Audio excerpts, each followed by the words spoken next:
All right, folks, we're back with some more unnerfed and otherwise buffed or changed Hearthstone cards.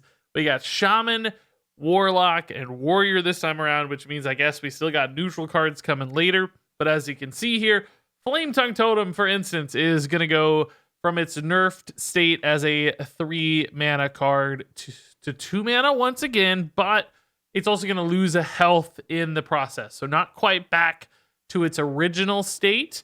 Instead, going to lose some health, which definitely makes it a little less sticky. 2 health is easier to deal with than 3, but it retains that nice cheap follow-up, +4 damage that faster decks can utilize to great success, to sometimes trade up a wide board, doing some crazy stuff, chaining those attack buffs across multiple minions, or sometimes just hammering face for an extra 4 damage with a minion that creates some high friction for your opponent. Sometimes they feel like they have to deal with the Flametongue Totem. And at the end of the day, like we've talked about before, 2 health and 3 health is obviously a significant difference, right? It's 33%, but a lot of the things that tend to answer Flametongue Totem or early game minions like that are cheap spells that often deal 3 or so damage anyway. So, 70% of the time or something, this would have died at 3 health when it dies at 2 and vice versa. So only a small nerf here. The mana cost is the biggest part of this, I think, which means Flametongue Totem becomes a pretty interesting card again. I don't know if it's good enough to make the cut in wild format, but this soft unnerf, as they've teased, is a good indication that this might be coming back into standard format in a future core set. They said with Mana Worm and Flametongue Totem, they didn't want to fully unnerf them because they didn't want them to be problems in the future if they come into the core set. So I think when this does return to the core set, maybe a year from now, 2 years from now, whatever it is, becomes a pretty interesting card. And we've seen 2 mana, 2 health totems be relevant in the past before, certainly. So Flametongue Totem has a pretty interesting future in standard format, and maybe some possibilities here and there in wild, particularly for any totem style decks. This seems like it could be a great totem to utilize to build out some crazy boards. So next up here, we got Spirit Claws going back from 2 mana to 1 mana. And sometimes I think this card is forgotten, but it was a real crazy oppressive force in the Karazhan meta when it first debuted. It turns out getting a 1 mana 3/3 weapon fairly consistently is very, very powerful option. It can clean up basically any early game board, or it can just go face for 9 damage for 1 mana. That's practically a 1 mana Pyroblast if you think about it, sort of, kind of, which was crazy. So of course Blizzard pushed this to 2. That helped a lot. At 2 mana, it definitely hasn't been as big of a problem. Now, there is one significant change here. In the new world of Hearthstone, Shaman is losing the spell damage totem. They no longer have spell damage totem. They're getting a little +1 attack totem instead. So Spirit Claws won't have a totem activator. That said, certainly as this goes into wild, there are a ton more good, cheap spell damage minions than there were when this card debuted originally. So I don't think it's going to have any trouble finding spell damage consistency. It's going to be easier than it was before because that totem was still only a 1 in 4 chance. So I don't think there's going to be any problems activating the upside on this. And if this were to ever return to standard format in a future core set, then same story. Like, there's a lot more spell damage floating around, it seems, these days. So Spirit Claws becomes a really interesting threat again at 1 mana. I'm sure a wild deck could utilize this crazy fast early game weapon. And if this came back into standard in the distant future, man, keep an eye out. If there's any spell damage at all, this thing could be strong again. So next up here, we've got the Galakrond support cards for Shaman. And actually, we've got some for Warlock and Warrior as well. It's kind of the theme of this video. And many of you will remember when Galakrond Shaman came out in Descent of Dragons, it was just absolutely absurdly broken. Primarily, not even because of Galakrond itself, it was because all these enablers, the invoke cards for the Shaman Galakrond, were just like really, really efficient cards. So, a 1 mana freeze that summons a 2/1 rush minion is really powerful. Like, that's just better than Glacial Shard was. And Glacial Shard was an amazingly strong card. And we're going to see that theme carried on. So, Invocation of Frost going from 2 mana back to 1 mana, which again, I think makes this a really strong option.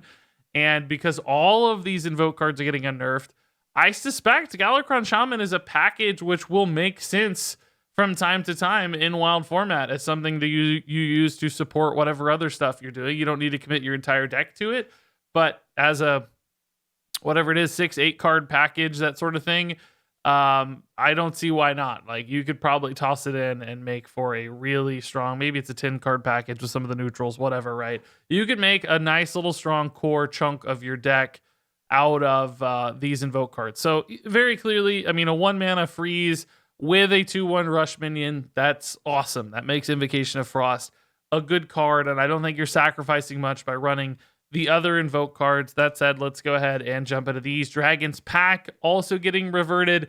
This card felt so bad back in the day. You would see 2 5/6 taunts dropped on turn 5 very often, and that's a lot of stuff to push through and deal with. They weren't even just like defensively good. They were just big threats and bodies on board as well.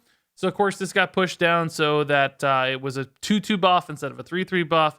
Has not really been a problem since then, but now that it's going back, it's going to be 2 5/6s again. This feels like a great building block in this Invoke deck.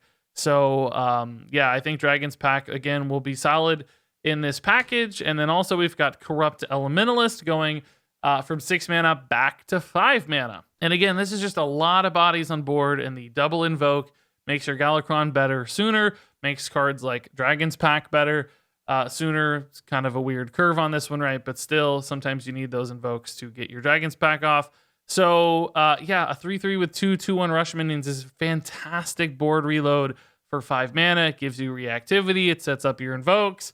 Yet again, this was all super duper strong, and I think it's going to be really strong once again. Now, I don't expect Galakron packages to come back into the core set in the future, just because you would need to add so many cards to make it make sense. Even like within a class, it's like, you know, this was 3 cards here, and you know, you got to have Galakron itself, maybe Kronks, some neutral cards. Could be like 10 cards you'd have to commit of the core set to make one class's Galakron work.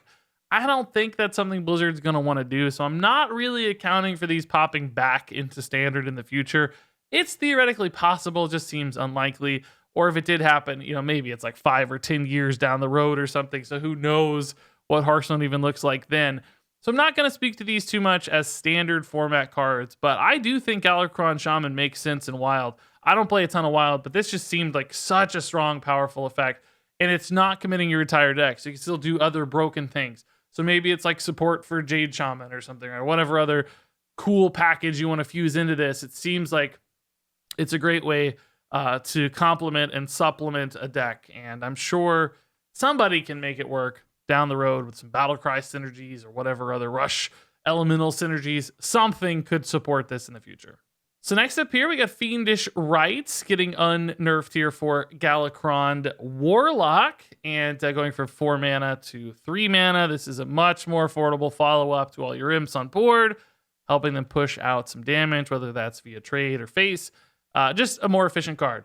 And Fiendish Rights was really good at 3, wasn't so great at 4, still played from time to time, but ultimately I don't think this is going to be a huge change. It's not going to be so significant that it changes whether or not Galakron Warlock makes sense in Wild format. It's either going to be good or it's not. My suspicion is that Galakron Warlock's probably not strong enough in Wild compared to everything else crazy Warlock can do. Somebody confirm that who's a Wild player in chat if they think otherwise or agree. Happy to hear your thoughts. But this is not a change that's so big of a deal that it will change the fate of Galakron Warlock. I think this remains an okay card in Wild and not a particularly strong one even at 3 mana. So probably not anything too spicy or exciting here for Fiendish Rights. Moving on to Warrior, we got another Invoke card here, Cyan of Ruin, going from 4 mana to 3 mana here. This was a big change in standard format. Did a few things, primarily on the Galakron turn. If you drew this, you could play it immediately for this just obscenely hand-buffed Cyan of Ruin triple that was just absolutely crazy. So that's cool. Pushing it back to 3 makes that a possibility again. Again, I don't think this is relevant to standard format. Maybe for that mini meta we get for a week, this could become a thing again. I don't think in wild format it's going to be so oppressive. It's just so late in the game that by then wild has answers or has already, won the game in some way or another. So I don't think this small mana change is significant enough to make a big difference. That said, playing this on curve on 3 is definitely a lot faster and more reactive than on 4. So it could help you keep up in the early game better in wild. If you're not playing for that like crazy hand buff thing off the Galakrond on Cyan of Ruin, maybe it's just a better tempo play, and that allows the Galakrond package to succeed. I'm not sure the Galakrond package is good enough anyway to make the cut compared to everything else that exists. That amount of damage is probably not relevant in wild. There are faster ways to do damage and better ways to heal in wild to stop said incoming damage. So I think Galakrond's Hero Powerful Warrior probably doesn't scale super well in wild based on my guesses. All right, up next here is Bloodstorm Mercenary going from a 2/2 to a 3/3. So regaining a little bit of her lost stats, which, hey, that's cool. That's a bonus. I mean, frankly, Bloodstorm Mercenary remained a really good card as a 2/2. I think it's her effect that matters way more than her stats. In particular, we've seen with like the ETC OTK combo, it doesn't even really matter what her stats are because when you're playing her, the game is about to end. That's even been true with things like Korkrons as well. So this is fine, right? If you're playing her in a tempo deck or just like an enraged deck, she's going to be slightly higher pressure on board. And that's cool, but I think she was good anyway. So a very minor change here to Bloodstorm Mercenary. It goes from being a really good card to a really good card, if that makes any sense. So still remains an interesting tool for certain warrior decks to use. I'm sure we'll find some way to carve out a spot for herself somewhere down the road, just because this effect is really quite powerful. And then finally, maybe the most interesting change of all here, it's Charge is actually gonna give Charge. It's great. Charge, as we've known it recently, was really more like give a friendly minion rush. I mean, technically it had Charge, but it couldn't attack heroes. So what was the point? That's rush, more or less. And now it's actually going to have Charge. It's going to be 3 mana, so it's a little more expensive, but I think it's still a huge upgrade because being able to send a minion face is a really big deal. And the +2 attack, hey, that's a fine little bonus as well. So this is the old school version of Charge before they decided it was broken. So it's actually reverting back to its old self. It's had a handful of different versions, so I don't know exactly where this one came in the line of versions of Charge. But this is an interesting card, I think. Don't sleep on this. We've been sleeping on Charge for so long. There are some pretty crazy things you might be able to do with this because you can make big, cheap minions in Hearthstone in wild format. Think about cards like Horrendous Growth, right? The scaling card from Darkmoon Fair that starts as a 2/2, but it just keeps getting bigger and bigger. You could make that a 30/30 and then send it face with Charge. You can make 2 of them and send them face with Charge. So there's some interesting OTKs that might exist with this card. And at 3 mana, there's plenty of cheap big stuff you can make that suddenly goes face. So keep an eye on this one. I wouldn't be surprised at all if some niche OTK deck is able to use this rather successfully, just scaling up a big minion over the course of the game and then using it as your finisher tool. So really cool change to create some possibilities on a long forgotten and long memed on card like Charge. All right, so that said, that wraps it up, everybody, for these particular cards.